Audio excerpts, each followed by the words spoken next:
Good morning, everyone, and thank you for joining us for Email Marketing to Boost Your Business. Today is February 9th, and I am Nick Fry, Manager of Business Development with Tourism Nova Scotia. Tourism Nova Scotia is a division of Communities, Culture, Tourism, and Heritage, and we work with communities and industry to attract visitors to the province and increase tourism revenues through experience and sector development, business coaching, marketing, and visitor servicing. This webinar series is a partnership with Digital Nova Scotia, and I'm hoping that you had this chance to sign up through Digiport. We'll talk about that in a bit, but really excited that you could join us today. So our housekeeping, we have the best way to have a really robust, great discussion is through really strong questions. So we would encourage you to ask any questions that you may have throughout the webinar.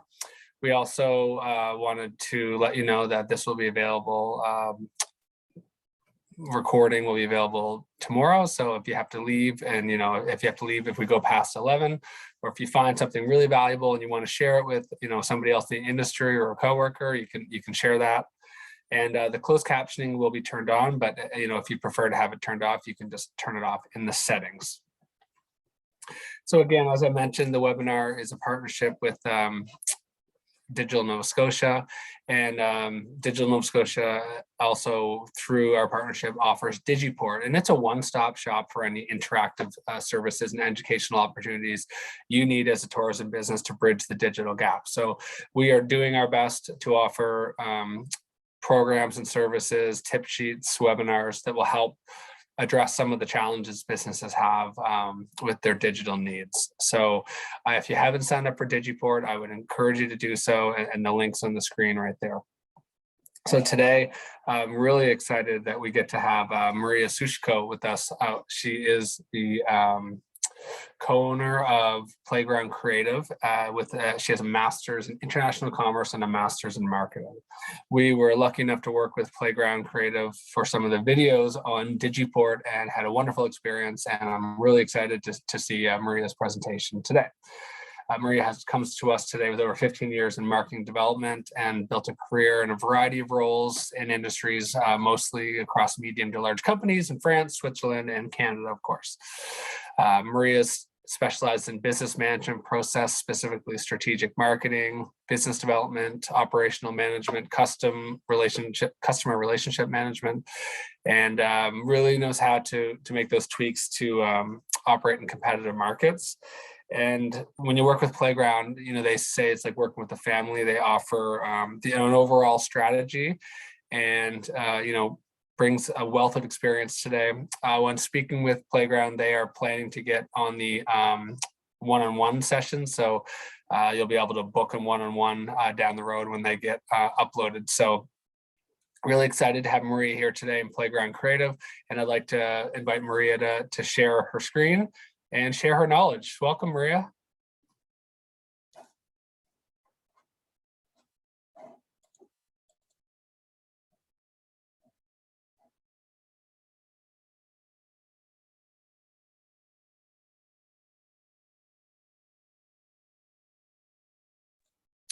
And we just need you to unmute, Maria, and then we're all set. Yeah, sorry. Yeah, okay, so, okay, all good. Thank you so much for joining myself and Tourism Nova Scotia and Digital Nova Scotia for this webinar. I'm very happy to share my knowledge about how to use email marketing to boost your businesses.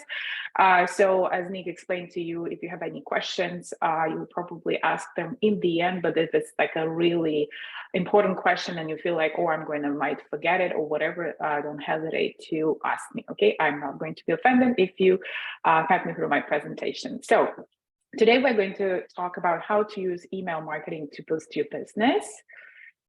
And what I would love to cover is what is an email marketing and what is not an email marketing, when and how to establish your relationships with your subscribers, the current one and the future one, how to provide captivating content so subscribers open your email, and for sure, as everything is marketing, what metrics are key, what values we are looking for, and how to improve it. So I will do a little bit of introduction of myself, as Nick did it already. Then we will talk about the pillars of email marketing, how to develop your email marketing strategy from scratch. So I will give you an example on how you can do it easily. and then the impact of your campaigns.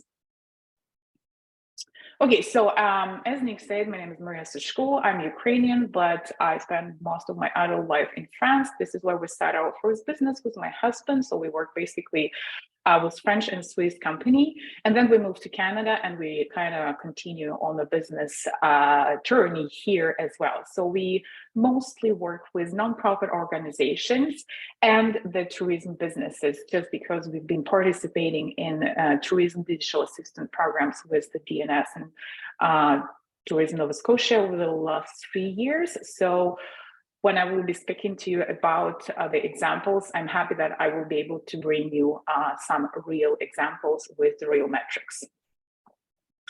Okay, so why email marketing is so important? So first of all, because it's suitable for any type of businesses, right?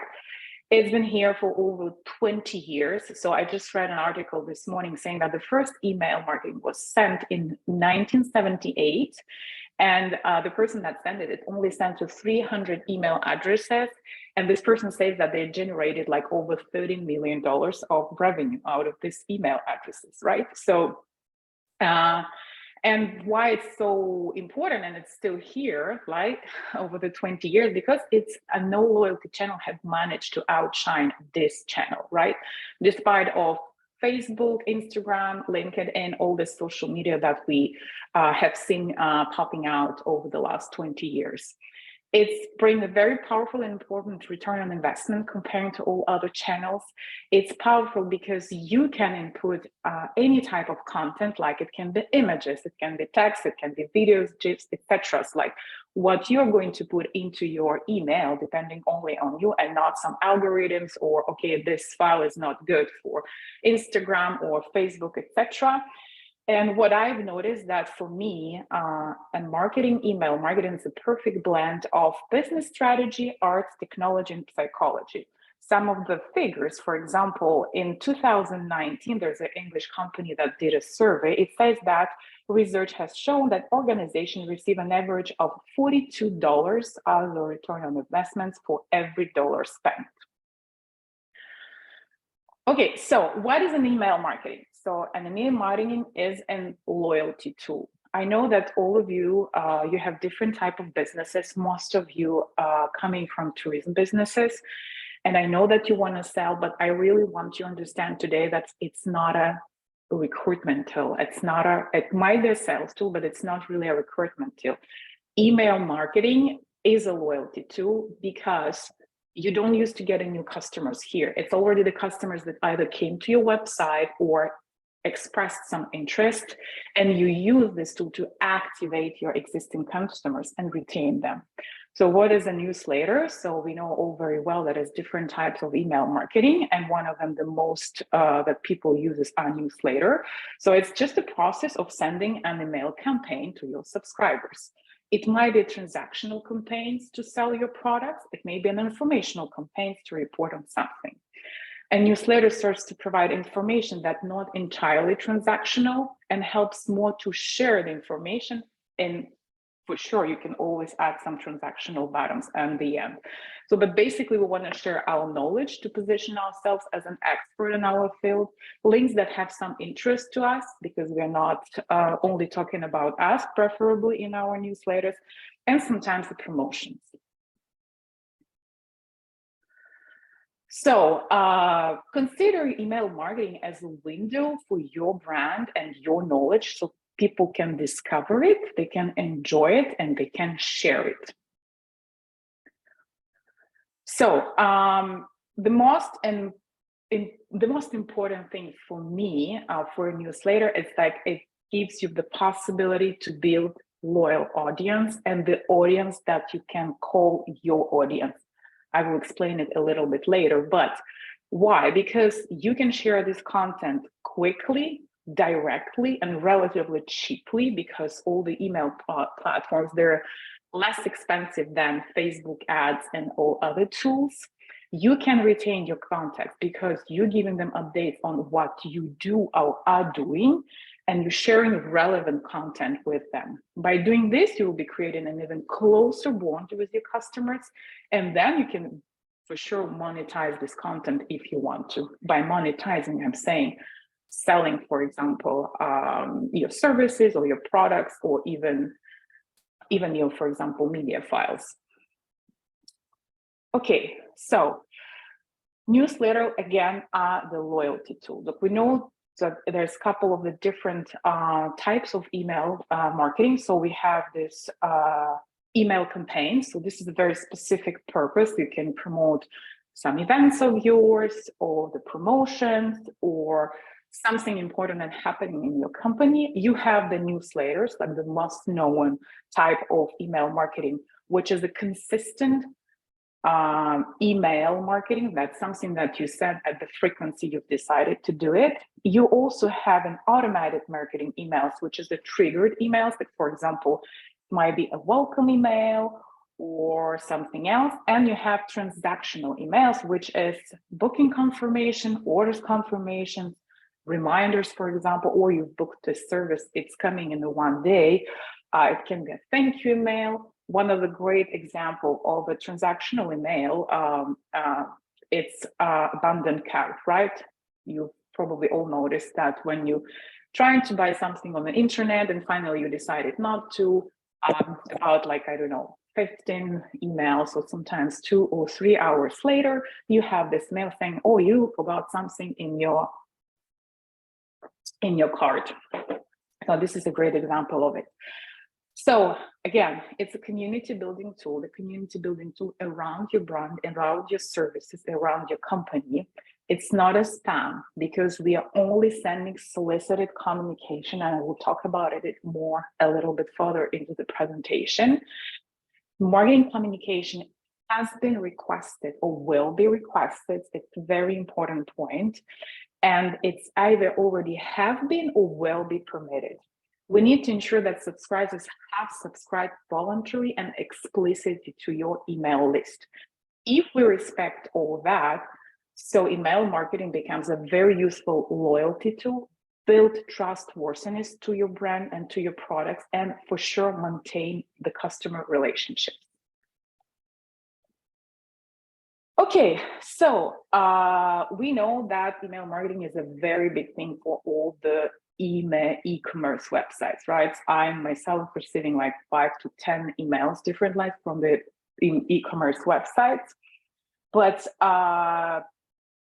you need to understand that it's when we try to build some new tools in the marketing, we're always thinking about, oh, I want to get new clients. I want to expand my clients. I want to sell more. But we forget that it's much easier to sell to existing customers than trying to attract the new customers. So that's why having a pre-existing customer base is essential when you start the email marketing. Loyalty and retention channels such as email marketing or SMS are much cheaper than acquisition channels. Again, it's much cheaper than Google ads. It's much cheaper than Facebook ads, etc. If you don't have an initial list of the customers for some reasons, do not worry. Newsletters tends to grow organically, and exciting content, when exciting content is shared, it serves all kinds of services and creates clear links between your clients and the action you want to take them, that you decide what you want them to make as an action. And it helps your customers to get to know you better. And it's very stable channel compared to SEO, Google Ads, and social media. What I wanted to say is one of the beauty of newsletter as well is that it already capitalized on all the good work that you have done on your social media or on your website. What I wanted to say is, if client came to your website either through the Google Ads or a very well-based SEO strategy or a Facebook ad, and he read something on your website, and when he literally hit subscribe, it means that he's interested by your content. So you've done the half of the job already. Okay, so be patient. Building a list, it takes time. If we go from the situation that you don't have at all customers for those that want to start their business, because again, one of the benefits of email marketing is that it brings a pretty good return on investments. So for example, if you already have a list of subscribers or clients, you are going to send the email content too, so your return on investment will be quicker. But if you're just setting it up, it will cost you less, because a lot of the softwares, they are using this, I would say, the system of the brackets, how many emails or campaigns you send per month or per week. So if you are sending less, you will be spending less, and if you're sending more, you will be spending more. So it's not like all the other tools where you have to subscribe for this amount of money, and even if you're not sending a lot, you're still having all this money to spend on the particular campaign. So yeah, be patient, it takes time, and it will grow. Yeah, so why building your own subscribers list? And when I'm saying building your own subscribers list, I mean building your own audience. You have to keep in mind that by building your own subscriber list, you are going to enter in direct contact with all your subscribers. Your email will appear immediately in their mailbox, and it will stay here. We all know that people are more likely to see email than a social media post, right? It may not appear on their feed, or if they're not constantly on Facebook, on Instagram, it will go down, and you really depend on how long people are going to scroll down. Here it will directly arrive, and as we are all very attached to our emails, the possibility of people opening it is higher than finding it on a Facebook. You also have live statistics, right? You see right away who opened the campaign, who clicked on the links, how much time they spent on your website. It gives you right away the statistics, how many sales it brought you if you're trying to sell through your email. And it will give you the traffic overview, the sales overview, and you can literally, depending on the software you're going to use, you can literally see who opened what kind of link. So you can even drill further down in the what kind of content your audience like, and even fraction your audience according to the type of content they like. You open also a communication channel with your clients. So if you're sending a newsletter, and most of the cases, if you're a small business, you have this possibility to put your email address as a reply to email address. And if people want to ask you a question, they will ask it directly to you. And again, it will arrive to your email box. You're not going to lose it or not see it on like it's sometimes the case on the Facebook Messenger or Instagram Messenger, and it will stay here. Even if you haven't responded to it yet, you can still do it within 24 hours or whatever. You control the algorithm. Don't forget that all the social media, all the big companies, they change algorithm very frequently, and even us as an agency, we sometimes have a hard time to understand why they're doing it, learning the new trends, etc. Here, you control the algorithm. Email will be sent to your subscribers, and you can literally fraction them according to the promotions, according to geographical zones, according to the interest, etc., etc. I will talk about it, how to fraction your audience, how to create the target audience for each type of services later.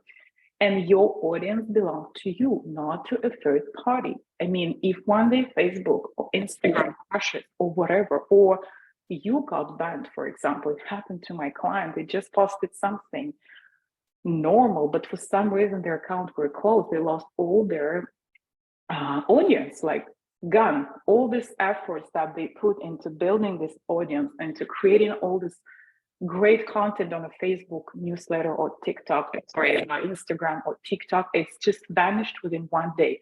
This list will stay with you. Even though if you're not going to use it or the system is crashing, you still can download this list in the XLS file and reuse it in another platform. So it will always belong to you. Okay, again, while building audience, social media such as Facebook, Instagram are valuable, but don't fool into thinking you own your followers on this platform. This audience belongs to these platforms. If you rely solely only on a Facebook, Instagram, or social media audience, you, as I said, can get accounts hacked, algorithm that crashes, that changes, lots of breach of a network, etc. Whereas here, you will maintain an audience that doesn't depend or belongs to a third party. Even if a system crashes, you always own the list, and audience list increases your company values for investments of the sales. I have a very good example. There was one company in Spain that were building their blog around different animals, like people were sending their pictures, etc. They became pretty popular, and they reached over 2.4 million followers on Facebook. And then Facebook saw that all this traffic from Facebook goes to their website. They didn't like it because they want to keep people on their platforms. They want to keep traffic on their platforms because like this, they can sell all this Facebook ads, Instagram ads.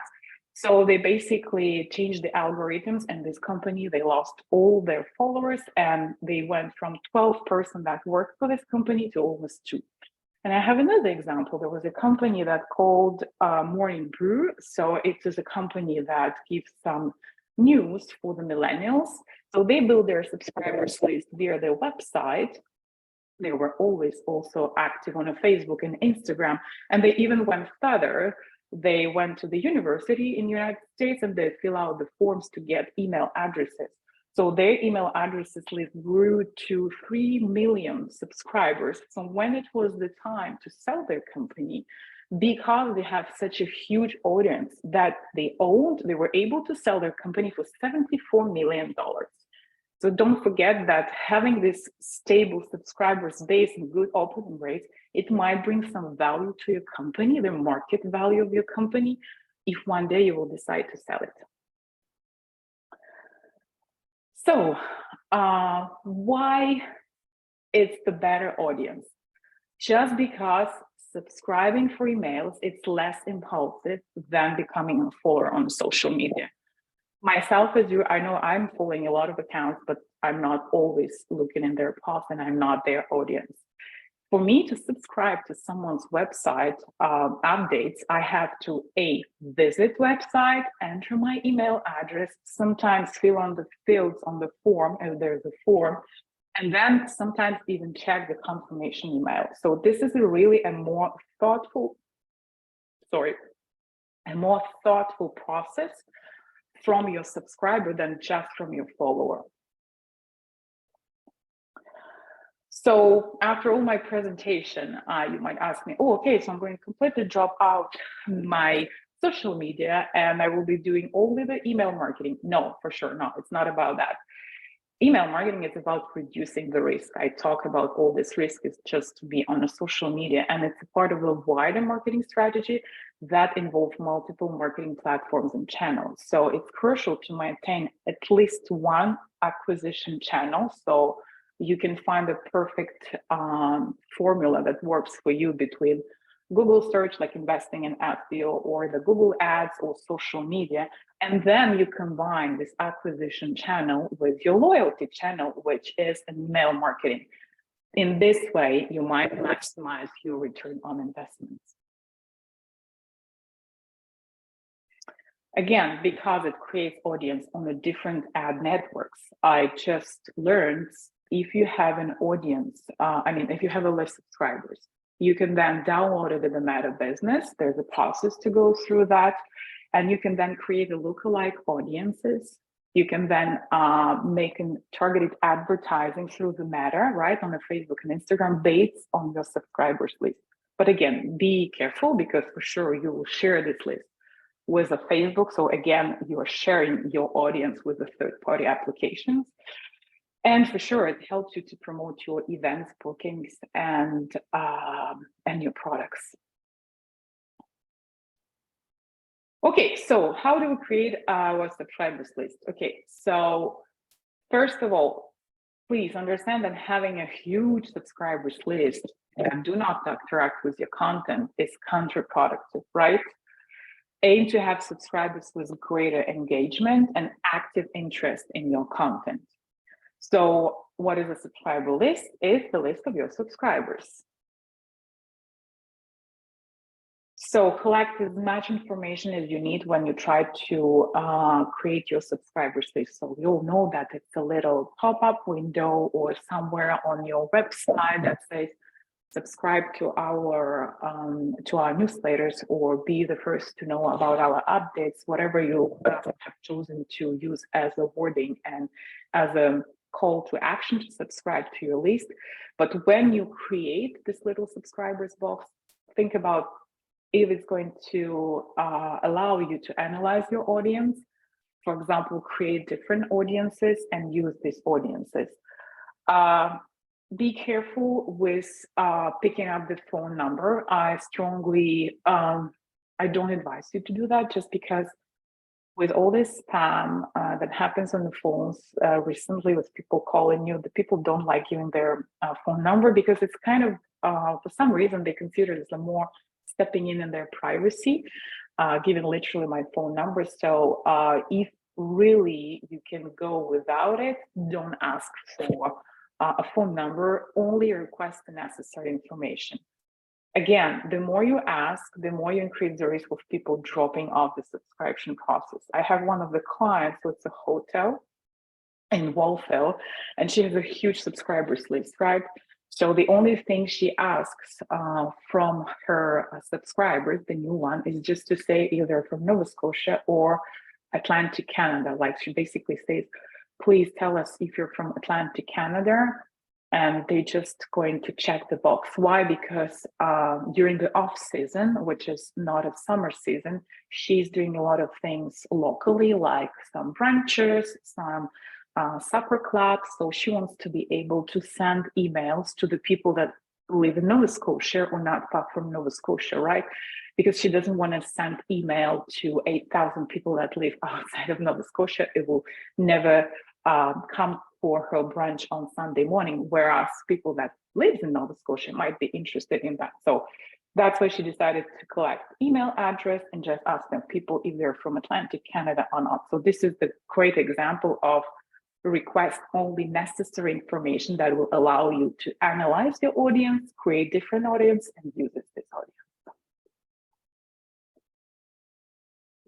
Okay, never buy subscribers list. Even I have an agency, I receive at least once a week an email saying, oh, would you like to buy a subscribers list with all the businesses in tourism or whatever they ask, they wanted to provide me. It's unethical and ineffective, and it's considered a very bad practice. First, it's an invasion of the privacy. I'm pretty sure you've seen emails that come into email box and trying to sell you something or asking you for something, and you're like, I have never seen you. I have never talked to you. I have never said that I wanted this email. So it's like, I don't want you in my email box. There's no result or very low engagement. It's not unique to you because they're calling you to sell this list to you, but they will be doing exactly the same thing with your competitors and any other country, any other companies not even related to your business. And for sure, it will damage your brand image. If I'm receiving something from a company I've never subscribed to and they're trying to sell me something locally, I will be like, no, like, why are you sending me emails? Like, I will never go to this company again because they damage their image. Remember, again, it's the loyalty tool. It's not an acquisition channel. Okay, best practices. Most of you, I'm pretty sure you already have your database of the customers. So if you today, you're going to decide, okay, I'm going to do email marketing. You choose your platform. All the platforms allow you to download your list where you will have name, the first name, the last name, and email address. So start with here. Then for sure you can use your social media. As I said, if you're very active on your social media, you can from time to time have a post or even a run on Facebook and Instagram ad where you're going to ask people to subscribe to your newsletters, right? Saying, okay, sign up. You can direct it, the sign up button right to your website where they can subscribe for your email list. Again, the purpose is to take your acquisition channel and make it feed your loyalty channel. You can also add subscription form to your website, like I said earlier, and you can even incentivize your customers by giving a discount. All of us, when we subscribe to a new website, whatever the Hudson Bay, I think every time you go into the Hudson Bay, they say, oh, subscribe to our new newsletter list and get, I think, 10% of discount for your first purchase. So this is the way to incentivize your subscribers. And please don't be afraid. You might lose a little bit of a revenue, but I mean, 10 to 15%, it's not too much, but you will acquire a customer that might be translated in a loyal customer in the future. You can also do the cross advertising. For example, I had a client, she's running some special events in Cape Breton. So what she did is she invited an influencer from Instagram. She came to her suppers. So she did a beautiful article about her suppers, and on her website, she was promoting this particular client and their events because it's the lobster event. And she had this link to the website, and we set it up that when people were arriving to this event page, we had a pop-up that said, subscribe to our email list and get 10% off the prices of this event. But at the same time, we created a blog article on the website of the company where we're promoting this particular influencer because she gives a lot of information about all other beautiful places to visit in Cape Breton. So for us, it was a really good collaboration and a cross advertising. So we advertised her, she advertised us, and a plus that it also helped. It's also helping in building your ranking on the Google, because the more cross links from the websites you have, the better it's for you. For sure, create a quality content. Reuse the content of your website. Analyze your social media posts. Explore your competitors' content. Follow the industry trends. When we go to your social media or to your website and we already see a very interesting content, we will be more inclining to subscribe to your list because it's like, oh, that's a great content. I would love to have some more of it.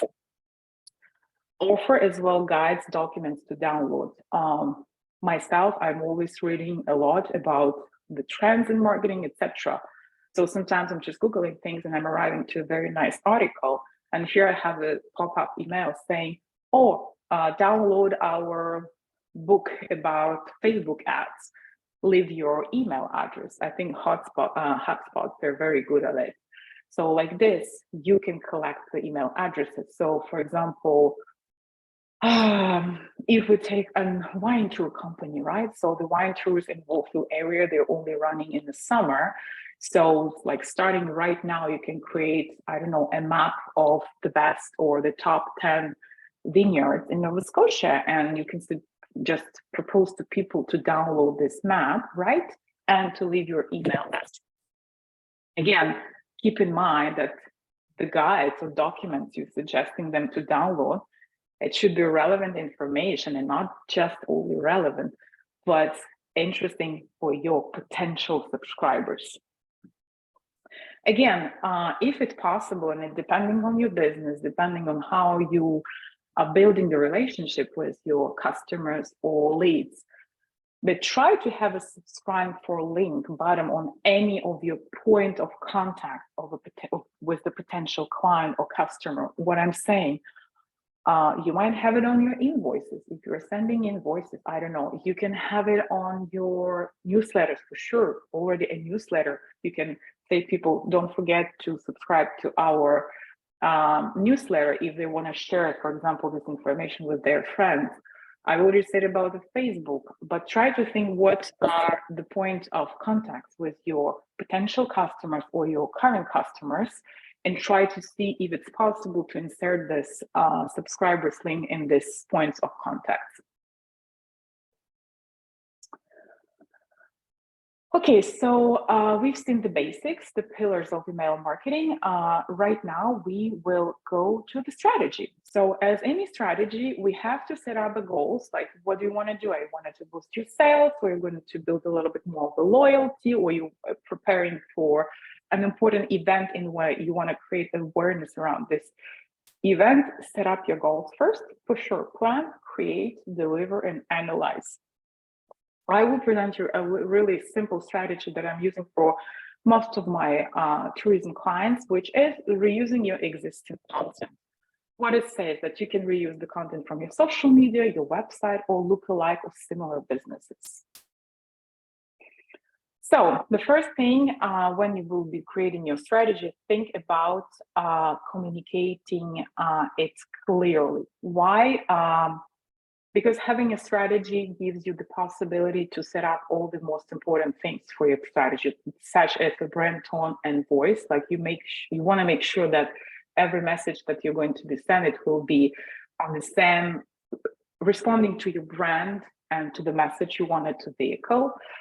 It will help you to maintain the frequency. It's not like I'm sending email today and the next one will be in 3 months.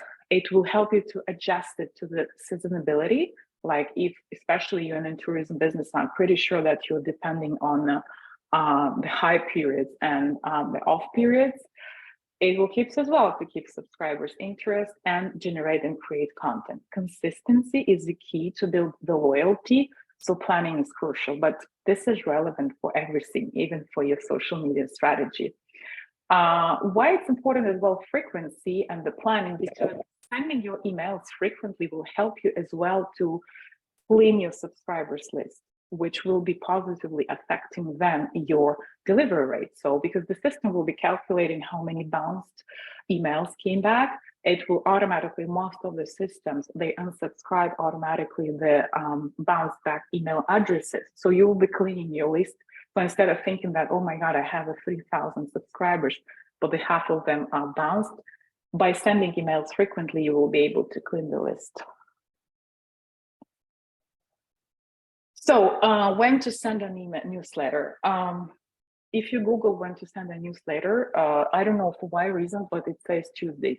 So don't send it on Tuesdays just because everybody read this, right? And everybody will be trying to send it on Tuesday. So we don't want your subscribers to get like 10 emails on Tuesday in their email box. For sure, consider your industry when it makes sense for you to send the newsletter. Like if you're selling the weekend packages, it's probably the best way to do it on Thursdays. I don't know, but think about what is your industry particularity for the newsletter. Remember as well your target market, when they're going to be most receptive to opening your email.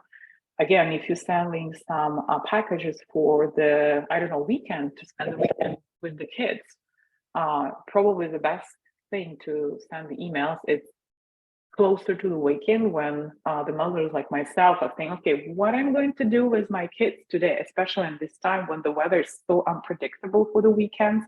So don't hesitate to send your newsletter, for example, your promotions on the Tuesday or Friday. And for sure, check the public calendar. Why? Because you want to make sure for sure that you're not posting some sensitive content.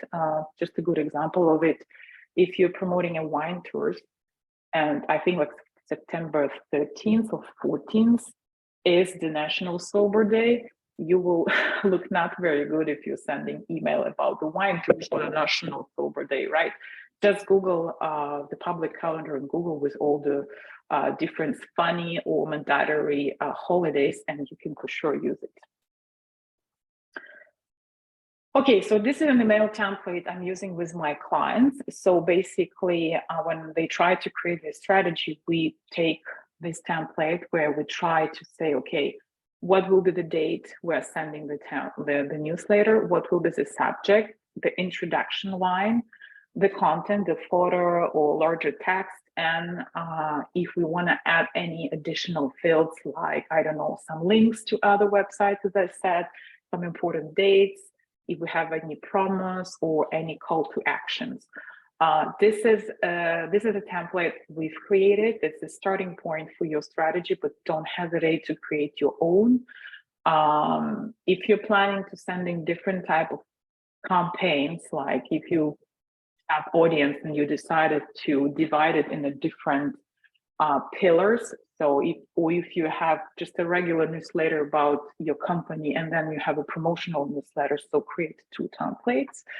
And my advice, if you, after this presentation, decide to start using email marketing more, have a couple of these templates ready to go in advance, like 3 to 4. So it allows you to keep the frequency in case you have a busy week or something has happened and you cannot work on your newsletter this week. So it will give you some advance. Again, you need to understand that you are establishing relationships with your clients, right? So prioritize relevant free content to make subscribing worthwhile. Don't push the sales all the time. As I said, you have seen the template, have something important on this email, something interesting, something free, and then you can add some call to action or some promo. You need to share the relevant content altruistically. So you need to show to your clients that I'm not only here to sell my products, I'm here to build the loyalty, I'm here to open the conversation, I'm here to just somehow become friends, but become somebody you see frequently and you have pleasure to see them. Don't forget the rules. We have to see the company 5 times before we will be considering to buying from them. So use this principle as well. Create the positive associations with your emails. It will make them more likely to open. They will trust you more, and they will be more willing to engage. Again, creating some free content will allow you as well to build awareness during your off seasons. For example, if you're only operating in the summer, you can still send emails during the winter, but talking about nice souvenirs, I don't know, or the things we've done last year and the things we're planning this year, but don't push the sales all the time. It's more about creating the relationships. And once the relationships are here, it's like dating somebody. We're not proposing them to get married on the first date, right? We just keep evolving our relationships. And when we are sure, we say, like, would you marry me? Okay, so how we can easily generate contact. Create a broad range of ways to collect, share, and create content. So as I said, one of the strategy I'm using is, and the tourism businesses, we heavily depending on the beautiful pictures. I'm pretty sure you have thousands of pictures on your iPhone or any other smartphone that you collect during your work days. So you can create some behind the scenes newsletter or something relevant to your industry. Collect the content for your workday, share the links of the relevant blogs and articles. Like you've read something, you find it interesting, you think it might be interesting for your subscribers or your potential customers. You can use this content and for sure repurpose the content from other channels into email format. Look at your social media. What kind of posts or pictures or videos have more engagement? If there's any possibility to create to find a common topic for your post and then create some interesting content around this post. So this is, again, the first idea sheet. So when we work with the client, what we suggest them to do is take 15 minutes. So you find, for example, a pillar, like, I don't know, our summer event, for example, and then you lay down like 5 ideas or 5 topics around this pillar, and you only spend 3 minutes. So once you spend 3 minutes here, so it takes 15 minutes to fill in this, but you'll have 25 ideas to start your email list, right? And then depending on how often you will decide to send your emails, if it's once a week, you have 25 weeks of content almost ready for you. Just need to develop this idea further. Okay, I have a chat question. Going quickly. Okay, yeah. Yes, creating your template. Again, it can be tricky, but it doesn't have to be. Don't start from scratch if you can use a template editor. Most of the email platforms, they propose you the templates already. As I said, if you're using your professional platforms that are available for you, you will be able to create some templates, and these templates will be helpful because it will create a consistent branding experience that will be your branding experience. You can then reuse this template for each newsletter, just need to tweak it a little bit depending on the content. You can also use suggested template. I know that one of the platforms we work with, when you open the email marketing model, you have already some templates for. Right now, there's a lot of beautiful templates for the St. Valentine's Day, right? Because the 14th is coming. Always check the mobile version, because sometimes it looks beautifully on the desktop, but when you click on the mobile version, it might be a little bit tricky. And most of the platforms, again, they have this switch between the mobile version and the desktop version. Create as many templates as you planning on type of newsletters. As I said, if you have a promotional newsletter that's coming once a month, and then you have an informational newsletter that's coming 2 times a month, have different templates for this. Pay attention to the subject line, because this is the first thing we're going to see when we see the email, right? So it has to be something that help us to open the email, or talk to us. It should be interesting. So by reading the subject line, we will click on it, and for sure, only make promises you can keep. If you put a subject line, incredible offer for your kids this weekend, but please make sure that in the core of this email, your offer is really incredible.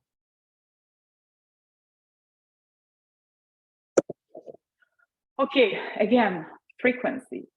We have now the dates. You created template. You know what kind of content you're going to post. Please keep your frequency. Again, check your public calendar to make sure that your frequency are correct. Tailor your content so you can develop some additional content around important dates when you check in the calendar. As I said, if there's like, I don't know, some International Smiles Day, or I don't know, maybe some stupid days, but you can tailor your content around it. Stay original, right? So don't forget that if you want to send something on Christmas, on Black Fridays, on Easter, don't forget that thousands of the companies are doing the same thing as you. So I never send emails on 24th and 23rd of December, because I know that nobody will be opening it. Again, only engage with the dates that are relevant for your business and for your customers. And as I said, again, avoid inappropriate dates to post, right? Like I said, with International Sober Day.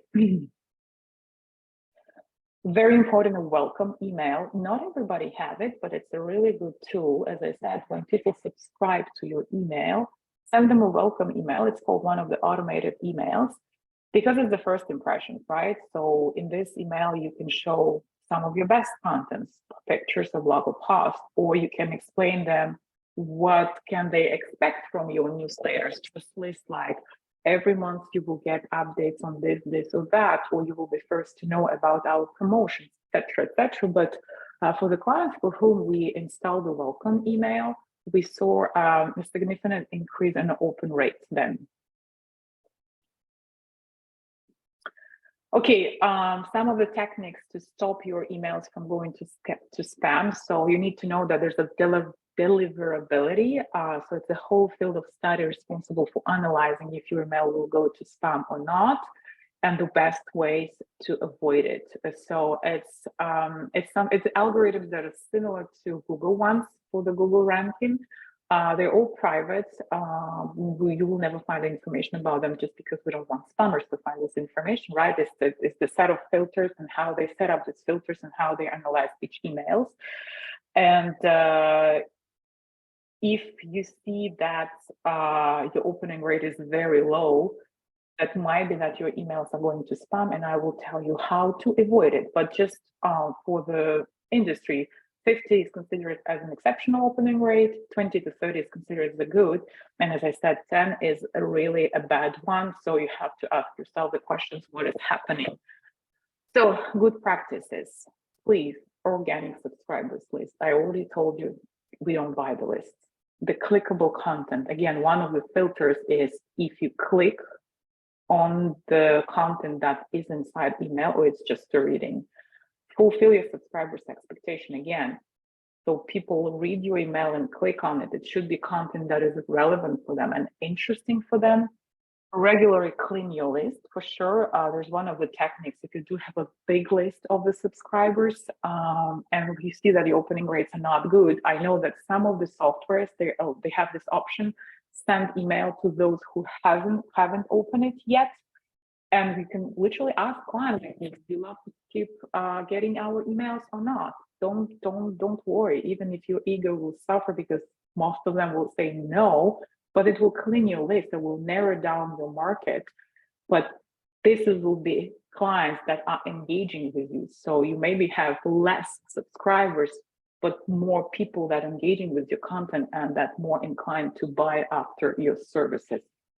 And for sure, avoid spammy words and phrases.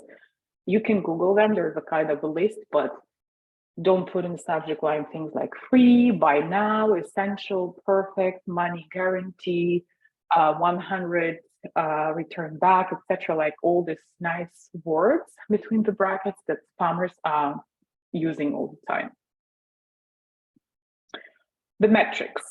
We will talk about the metrics, but as I said, the platform is not very developed comparing to all these other platforms like social medias, but that is the beauty because the metrics are really easier to read. For sure, open rate. It's one of the indicators for the spam system as well.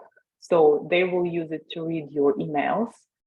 Bounce rate, these are complaints that also influence the spam filters. I know that, for example, Wix that we use for our clients, if we integrate the list that are not organic ones, for example, it's the list of your existing customers. If you have like 1,000 and something like that, Wix for the first time will start only sending the batch of 100 emails because they will be testing your bounce rate. Because if they see that if out of 100 emails you have like, I think their threshold is 25 if I'm not mistaken, but if they see that more than 25% is coming back as they will stop your campaign, because this is an indicator for you that your list is outdated, that you will have a higher bounce rate. And this is a very dangerous situation for the spam filters because you will be flagged as a spam by most of the spam filters from Gmail, Yahoo, etc. And for sure, the click-through, if you have too much text, as I said, and no links or buttons or whatever, unfortunately, this is one of the metrics for the spam filters as well. So, as I said in my template earlier, always have some place for the links or buttons. Don't have just a plain text on your emails. Okay, so from spam, we're going to campaign performance. Again, this is the metrics that you're going to use your success of your campaign. So you have the positive indicators, like I said already, the click-through, the open rate, the sales. I can show you one of my clients. Just give me a quick moment. So for example, here, she was selling something. For one of the metrics is even a total of the sales, right? So this particular platform allows you to measure the sales from your campaign because she had a link on her campaign to book an experience with her. It can even give you the total sales per marketing campaign, which is good because you can then measure your return on investment. Negative indicators, as I said, the bounce rate, and be very careful. Right now, we always have a complaints. So when people are saying that it's a spam, right? When you're receiving something and you say, okay, please flag it as a spam, it's considered as a complaint. And again, it's a very red flag for the spam filters. So again, we're not buying the subscribers list. Okay, so tips. Always analyze the trends and you get in the results. So read your statistics, read your open rate. For example, if you see that your open rate is very low and you improve your content and you clean your subscribers list and it's still very low, that's one of the indicators for you to contact the platform that probably something wrong with the platform or there's technically something doesn't working on the end. That's why we analyze the metrics. Compare them with the trends. Again, for some industry, the good rate will be 40. For you, it will be 30 or 20. Like, go and read a little bit on a Facebook or sorry, on a Google to know what is the open rate trend for your industry. And always compare desktop and mobile analytics. We've noticed for most of the clients that when you have a very large opening rate on the desktop, it means that people reading your emails at work, because this is where we open a desktop, right? Because most of us will open other emails on our smartphones. So that will allow you to tailor better your content, for example, for the frequency or for the date of the time you want to send it. Like if it's like 1 p.m., 2 p.m., if you see that the desktop rate opening is higher, so you know that your promotions needs to be sent during the weekdays and not the weekends, for example, so it's a very interesting metrics we can read from opening rate on the desktop or mobile analytics. And again, this is where you're going probably to post your Facebook post. You're going to see, okay, most of my subscribers open it from the desktop, so probably going through the mails during their working time. So maybe I can try and post something on Facebook instead of posting it in the evening. Let's try 1 or 2 p.m. and see what are results. And voila, so I finished. If you have any questions, I will try to answer them. And if I don't have an answer right now, I will try to find an answer later. And if it's possible to send it to you through either DNS or Tourism Nova Scotia. All right, thank you. That was really, really helpful. A lot of really good information to send. So Daniel Allman says, excellent presentation. Thank you so much. Thank you. Just want to encourage anyone that has any questions to put them in the chat now. I also wanted to let everyone know that this is available to review again. There was a lot of information, so we want to make sure that you have the ability to do that. So we have a question, and oh, we got some. Are exclamation points in subject lines still an issue? Okay, there's 3 questions. Okay. Here's the 3 questions, and I'll let you answer them. Oh. Okay, so, well, 3 from 1, there's 4 altogether. So are exclamation points in subject lines still an issue? Why avoid Tuesdays?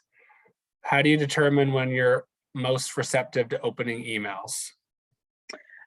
So thank you, Robert, for your Slava Ukraini, Geroyam Slava. So explanation points, it's not an issue. I saw a trend that a lot of people right now, they are using the emojis instead of exclamation points, and it works very well. So it's really, you have to see, again, it's about your metrics. If you send emails with the explanation, 1, 2, 3 exclamation point in your subject line and your open rate drops down, so probably try to avoid it. Why don't say it on Tuesday, as I said, because when you Google when to send the newsletters, for some reason Google tell you Tuesdays. So a lot of people will be sending them on Tuesdays. And I actually checked it, and I saw that I do receive a lot of email promotions on Tuesdays. But again, if you feel like Tuesdays are the best fit for your industry, go for Tuesdays. And the 3rd question was, I don't see it anymore. So Nick, if you can repeat it. Yeah, it's how do you determine when you're most receptive to opening emails? I'm assuming that means like your customers. Yeah, it's your customers and your metrics, right? Again, I showed you, I have a client, she said frequently just analyze, see, like try different times of the day or different days and see when your open rates are better. But it has to be a data-driven decision, right? Don't only think about the date and the time, but also see what kind of content it was. It's really about the trends. Okay, the marketing providers, for sure, MailChimp. I always strongly recommend with the people to go with inbuilt marketing platforms that they use for their website. Like we mostly use Wix because I'll have a lot of clients on Wix and they all use email marketing, and I really like it because you have all the metrics under the same dashboard, and you don't need to worry about setting up the links to see the transition between clicking, buying your product, etc. As I showed you, I don't know if you still see my screen, but you see if she's sending a link with a promotion, it orderly calculates her total sales for her. So as much as possible, there is a list of the platforms on the Google, you can find it, but I do like MailChimp and Wix, but see what platform do you use for your website building and see if they have integrated solution. They're all pretty similar, being honest. If you're not heavily sending it, please go with the simplest one as soon as it gives you the most important metrics. Okay, perfect. So then I'm not sure if it's the same one or if it's added, but it said, that's great, thank you. We have WordPress, but didn't know if they had this.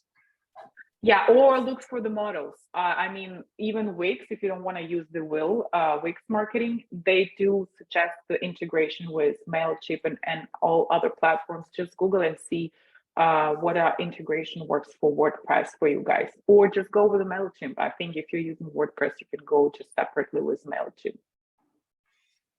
Yep. So yeah, it looks like their MailChimp is available for that. Okay, we got more. The questions are just flowing in. That's always positive sign. Could you share some insight regarding CASL anti-spam considerations to be aware of?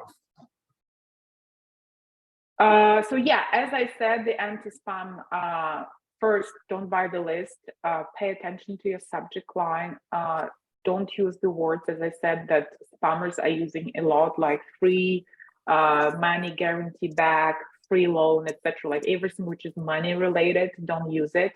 And again, look at your content. As I said, it's the same kind of, it's an algorithm that is similar to Google. We don't like publicly, we don't know how they position these filters. It's all very confidential because they don't want spammers to know about it.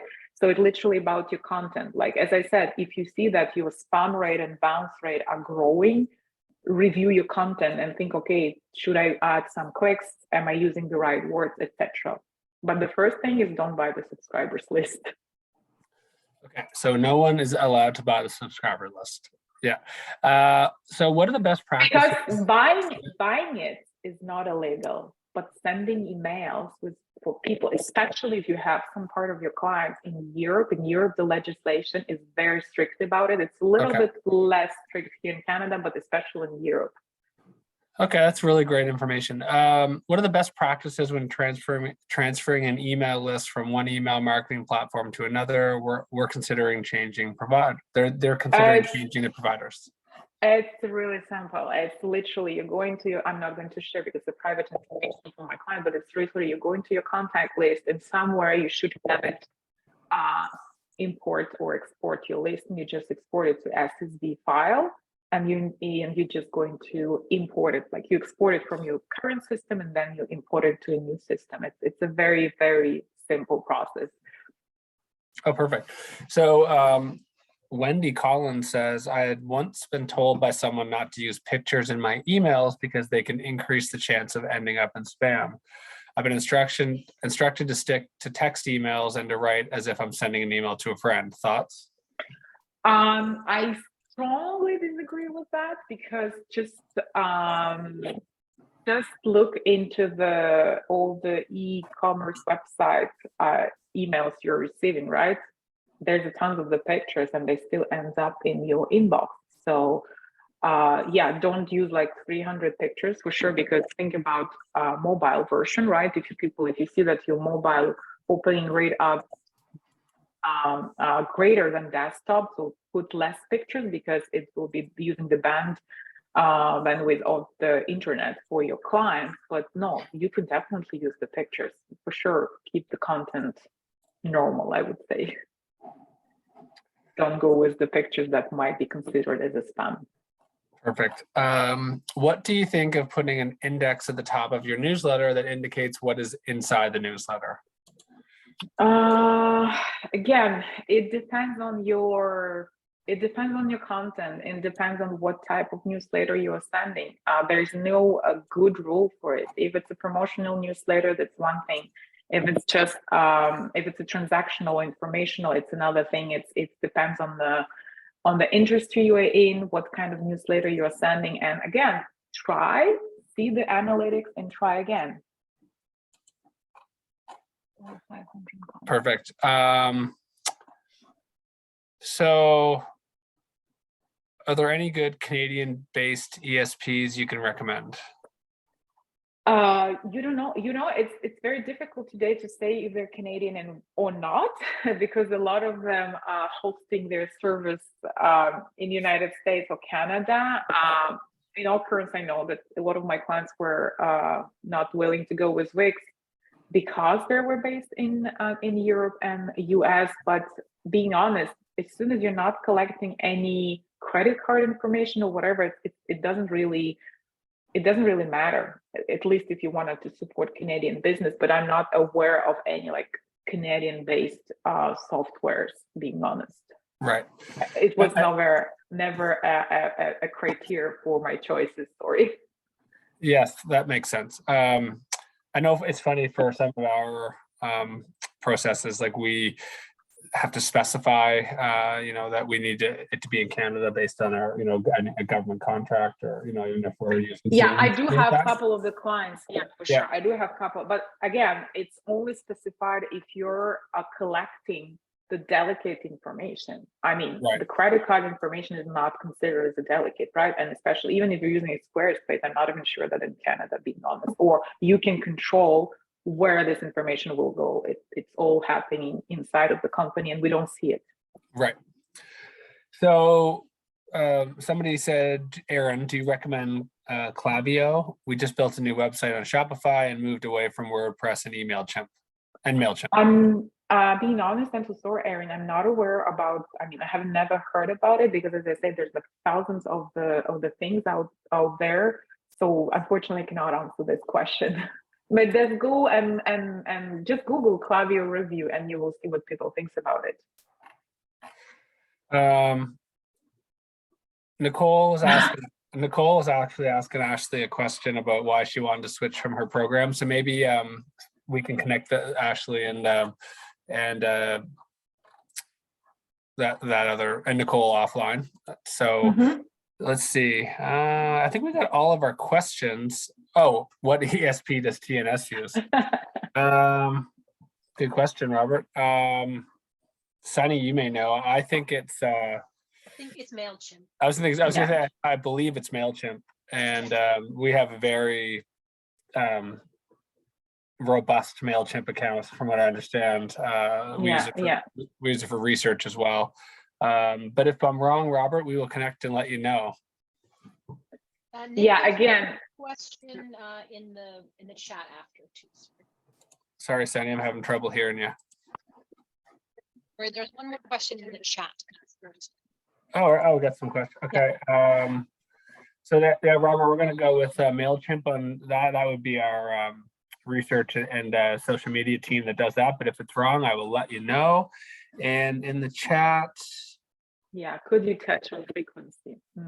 Oh, yeah, we do. We have it confirmed that it's MailChimp. Thank you, Afton. What was the question in the chat? I must be missing that, Sunny.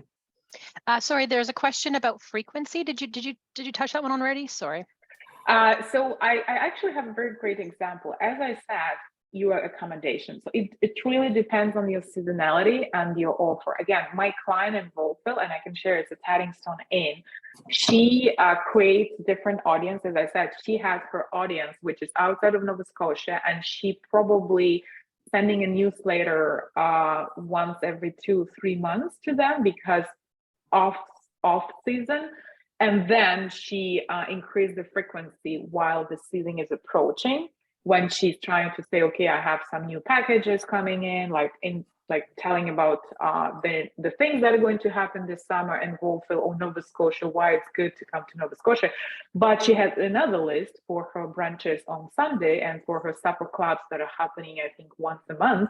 And here she used her Nova Scotia audience. And this one she's sending once a month, where she's announcing, okay, our next supper clubs will be this, this, and that. And don't forget about our brunch, because she's using some local products. So she's showcasing as well the local production companies, a local chief, a wines, etc., etc. So it's, for your accommodation, it's difficult for me to say what will be the frequency, because I don't know what you actually offer outside of just the hotel rooms, right?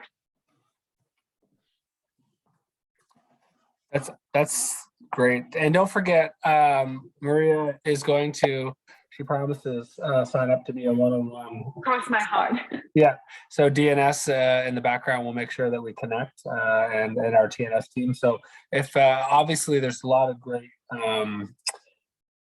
conversation and questions, which always shows that the topic was very interesting and informative. So I think we're going to leave it there. It is 11:15, and respecting everyone's time, and also knowing that you do have that ability, Maria, to book that one-on-one. So and maybe Jennifer, you can kind of make sure that happens, that Playground gets on the one-on-one in the background. All right, so I'm just going to take back over, and unless anything pops up.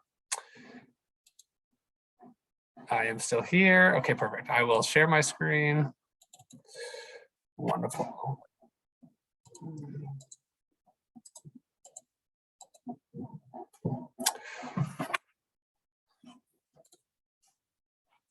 So, today's webinar was really excellent overview on email marketing, and really happy that Playground was here today to provide that oversight.